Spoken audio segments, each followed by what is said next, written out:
Hi, I'm Steve. So, my 18th birthday should have been a big deal, right? But instead of celebrating, my family kicked me out. No warning, no talk, just, Steve, you're 18 now, time to be on your own. And that was it. I was in shock, carrying my few things in a duffel bag with nowhere to go. I started couch surfing, staying with friends but trying not to overstay. But after a while, I had nowhere to go and ended up sleeping in my car, using the back seat as my bed. One night, I called my brother Dan, hoping my family might help. I asked if I could stay with him for a bit until I got back on my feet. He just laughed and said, "Come on, Steve, get it together. You're like a homeless bum now." His wife added, "Yeah, Steve, maybe try not being a loser." Their words hurt. I realized they didn't care and were even mocking me. I was truly on my own. Over the next few weeks, I moved from place to place, trying to survive. Being homeless was tough. Finding somewhere safe to sleep, dealing with hunger, and living with constant uncertainty wore me down. But something inside me refused to give up. I scraped together enough money for a gym membership, so I could take regular showers, and kept applying for jobs until I finally got one in retail. It wasn't much, but it was a start. I showed up on time, no matter where I had slept the night before, and saved every penny I could. This part of my life was really tough, but I kept going. But it also showed me how much I could handle. Every day felt like a fight, not just against the tough conditions, but against the sadness that came from being abandoned by the people who were supposed to care about me. Still, I was surviving, driven by the need to prove to them, and to myself, that I mattered, that I could make it on my own. Getting that retail job felt like a breakthrough. It wasn't fancy or high-paying, but it was a paycheck and gave me a bit of stability. I saved every dollar I could, sometimes skipping meals just to afford the deposit on a condo I'd share with a roommate for a few months. Life started to feel a bit more normal, or at least my version of it. We split the bills, and I finally had a real roof over my head and a kitchen where I could cook. It felt like a small piece of paradise. But just when things were starting to go right, everything changed. The pandemic hit, and businesses started to shut down. My retail store closed, and my roommate lost his job too. We couldn't pay rent. And soon I was back at square one, no home, no job, and living in my truck again. This time, I set up a small camper on the back. It was cramped and cold, but at least it was mine. Hoping that maybe family meant something, I reached out to them again, just asking for a place to park my camper and stay safe. I called my mom, feeling a mix of hope and desperation. "Mom, can I park my camper at the house for a while, just until I figure things out?" There was a long pause before she finally answered. Her voice cold and distant. "Steve, we have to be practical. If you want to park here, you need to pay rent. And not just any rent, market rate." Market rate? For parking in their driveway? It was ridiculous, but there was no room for negotiation, no warmth, no family support, just business. I couldn't believe it. "Seriously, I'm struggling here, and that's your answer?" "That's the way it has to be, Steve. We all have our burdens." I hung up the phone, feeling the sting of rejection even sharper because it was masked as practicality. With nowhere else to go, I stayed in my truck, parking in the far corners of supermarket lots, using public restrooms, and trying to stay out of sight. Days blurred into nights, and each sunrise was a reminder of my situation, without a home, but still holding on to hope. At that point, survival wasn't just about finding food or staying warm, it was about keeping my dignity and the will to keep going. I refused to break or go back to my family, begging for help, only to be turned away again. So, I focused on what I could control. I kept applying for jobs, cleaned and organized my camper, and reminded myself that this wasn't the end of my story, just a tough chapter. Living out of my camper, every day was about survival, but I kept pushing forward, sending out resumes to any job I could find. Finally, I caught a break, a warehouse job in a nearby city. It wasn't close, and it wasn't going to be easy, but it was a chance. That was all I needed. I drove my truck to the new job, my heart pounding with a mix of nerves and excitement. The work was hard, long hours on my feet, moving boxes and handling shipments, but it was mine. I worked up the courage to ask my boss, Mr. Thompson, a gruff but fair man, if I could park my camper in the company lot temporarily, just until I could get back on my feet. He looked at me thoughtfully and asked, "You planning to stick around, Steve?" "Absolutely, I'm here to work," I replied, my determination clear. Mr. Thompson nodded slowly and agreed. "All right, you can plug into our power for the camper. Just make sure you're not in anyone's way. That small favor, access to power and water, was everything. It gave me a little dignity, allowing me to have lights at night and a warm place to sleep.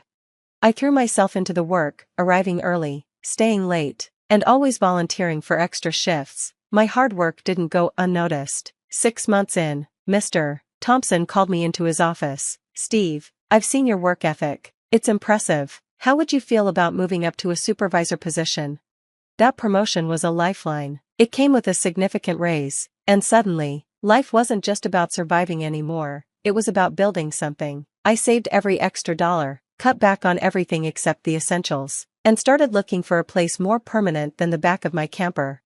A year later, I had saved enough for a down payment on a manufactured home. It wasn't a mansion, but it was real, and it was mine. A 3-bedroom place in a quiet community, where no one knew about my past struggles. When I got the keys, the weight of the last few years seemed to lift. Standing in the empty living room of my new home, I realized this was more than just a house, it was a symbol of everything I had overcome. I had rebuilt my life from the ashes of rejection and hardship. Proud and a little overwhelmed, I shared the news on social media with a photo of me holding the keys in front of my new home. "From living in my truck to this, never give up," I wrote. I had no idea that post would bring my past crashing back into my life, threatening the peace I had fought so hard to create. The buzz from the post was still fresh when the past came knocking, literally. I was unpacking kitchen supplies when a knock rattled my front door. Expecting maybe a friendly neighbor, I opened it, only to find Dan and his family standing there, grinning too widely as their eyes scanned my home. "Hey, Steve, saw your post. Nice place you've got here," Dan said, stepping inside without an invitation. His wife and kids followed, their eyes hungry as they looked around. "Dan, what are you doing here?" I asked, gripping the box tighter. "Well," Dan started, his tone way too casual, "we were thinking, since you've got all this space and it's just you living here, why don't we move in? You won't even notice us." I stared at him, disbelief and anger rising. "What? No, Dan, this is my home." That's when Dan pulled out a stack of papers, waving them in front of me. "We even drew up some rental agreements. You can stay in your camper, it's what you're used to, right?" I took the papers, my heart pounding as I skimmed through the absurd terms and signatures that clearly weren't mine. "These are fake, Dan. I didn't sign this. You can't just move into my house." When he saw I wasn't backing down, Dan's friendly facade slipped, his voice turned sharp. "Look, Steve, don't make this difficult. We're family." That's when I made my decision. "Get out of my house, Dan, now." They didn't budge, until I pulled out my phone and started dialing the police. It was surreal, watching them sit in my living room like they belonged, while I stood there feeling like the outsider in my own home. When the officers arrived, it didn't take long to assess the situation, the fake rental agreements, the tampered locks. It was clear who was in the wrong. "Sir, you'll need to leave the premises now," one officer told Dan as they began ushering him and his family out. Dan protested, but there was no argument to make. The truth was too obvious. As the door closed behind them, a deep quiet settled over the house. For the first time, I was truly alone, but this time, it was in a place that was undeniably mine. I arranged for the locks to be changed and planned for additional security, but the message was clear. I wasn't the vulnerable kid they once knew. This home was my fortress, my achievement, and no one could take that from me.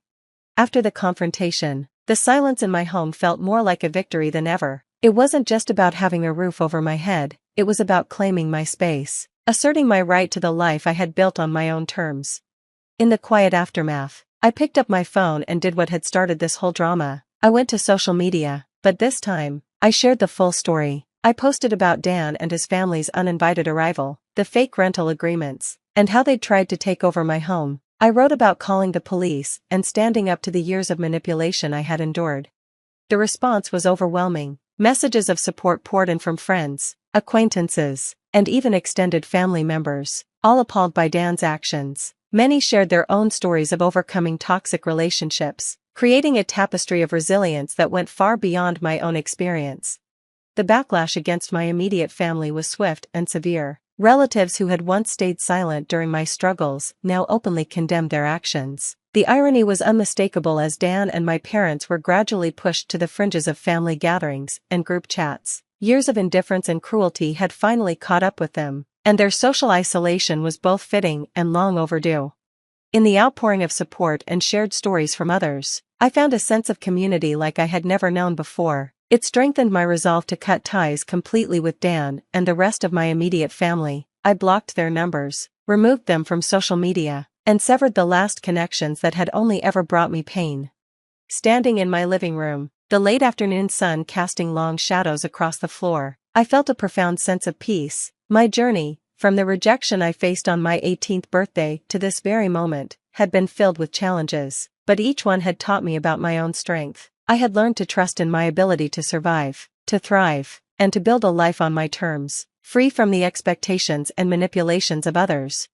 Looking ahead, I saw a future full of possibilities. I was no longer bound by the weight of family expectations. I was free to pursue happiness on my own terms, with dreams to chase, places to explore, and a newfound sense of self that was no longer tied to those who had never appreciated it. As the sun set, bathing my home in a warm golden light, I knew I was exactly where I needed to be. For the first time, I was in control of my life, ready for whatever challenges might come. With every obstacle I had faced, I had built a foundation of independence and self-respect that no one could take from me. Surrounded by a community I had created and the peace I had fought so hard to achieve, I was truly home. As Steve's journey comes to a close, I want to leave you with a question to think about. Is it always necessary to maintain family ties, even when they bring toxicity into your life? Or is it healthier, at times, to cut them off completely? This is a deep and complex issue when it comes to family and personal well-being, and I'd love to hear your thoughts, experiences, or advice in the comments below. Your insights not only help build this community, but can also provide support to others who might be in similar situations. If Steve's story moved you or resonated in any way, please give this video a like and consider subscribing for more stories that challenge, inspire, and entertain. Your support allows us to continue sharing these narratives. Thank you for watching, and I look forward to reading your comments.